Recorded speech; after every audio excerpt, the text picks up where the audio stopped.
Hey, good bishop here. Uh, Stephen Williams. They call me the good bishop. Ain't nobody good but God. All right. So here's my part two when we start talking about this whole notion of who's the boss.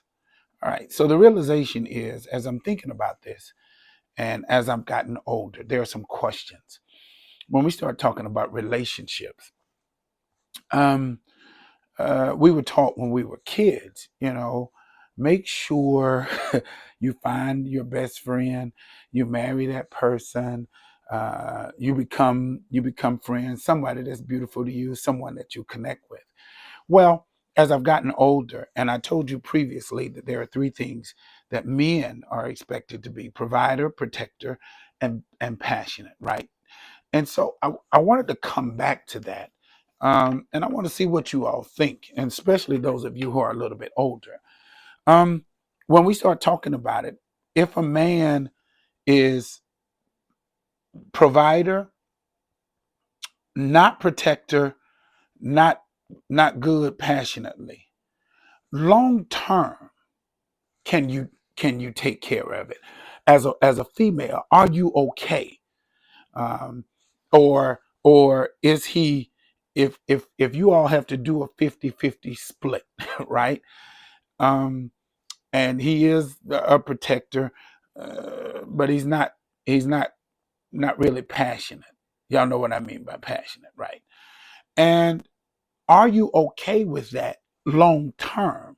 Yes, short term it makes all the sense in the world. But I don't think we discussed enough when we start talking about getting in relationships how important it is for a man to be provider, and how women really look at that and they really expect him to be able to give. And not just give, I mean financially, money, money. Um, and what I'm learning and what I'm finding out is that it really is this transactional piece. And I'm having great dialogue with women who are around me, married and unmarried, been married, widowed, divorced, whole nine yards. And so I wanted to just say to the men, we're telling you this, but there is this transactional piece that if you cannot be a provider, women, I think, are not built to just be partners and do half down the road. Women, y'all correct me. I know you will do it. Some will do it, but I'm not sure all of them want to do it, because that's how it's been trained. That's how they've been trained, that the men are the providers, the men are the protectors, and the men have the passion to be able to do what they do.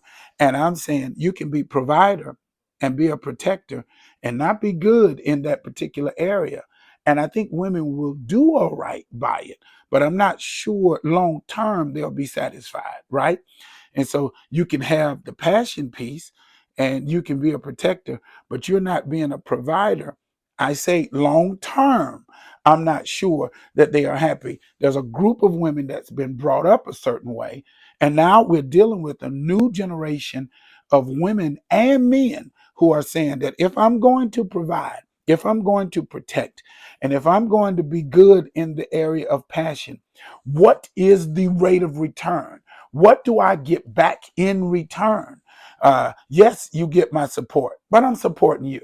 Yes, you get to talk, but I'm talking to you. Yes, you get to be, you're fine, but I'm fine too. I'm in the gym just like you in the gym. And there is this notion, man, that this thing called being the man and being the boss, it seems to be coming down to those three things. And if you're not good at those three things, it seems like the woman is not doing the transaction for whatever it is that you want from her. Because on the flip side of that, shouldn't it be intimacy, clean house, food, support? But women don't want to do the kitchen thing, and they're definitely not, it's not pay for play. I We got to talk about this because the standards have changed. Something is going on in the standards. Women are making just as much money as men, if not more, especially in the African American community. They're making more money. But I don't think that they're willing, or they are situated to be able to give their money to be the main person to take care of the house. They don't want that. They really do want somebody who's going to provide and protect them. And I think maybe that's where that 6 feet coming from. Maybe that's where that thing, you want that thug, because you feel like that the nice guy is boring or he can't protect you. I don't know what that is, but I think it's a fallacy that we've been able to. We're going to have to redirect how we do this thing, or should we? There are some things that we need to talk about, because I'm finding out if you can't make no payments, man, they are not happy. If you can't protect them, bruh, they not. If they don't feel like they being protected, bruh, that's why them jokers be carrying lead. And then if you're not the passionate one, man, they check out and go somewhere else. And so but if a man is doing all these things, what's the flip? What should what is he getting in return? And most women are saying, you're not getting my intimacy.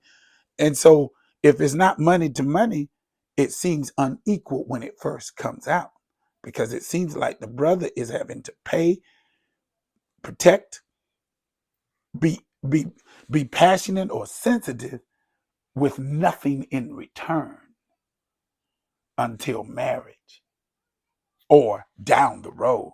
Man, this is crazy. This is crazy. We need to have a discussion about it, and it's happening inside the church and outside the church. Y'all talk to me. What do you say? What's really going on? And I know there's a notion where women will do it. I gotta go. I'm 2 minutes over my time. We'll do part 3. I'm Stephen Williams. They call me the good bishop. Ain't nobody good but God. Out.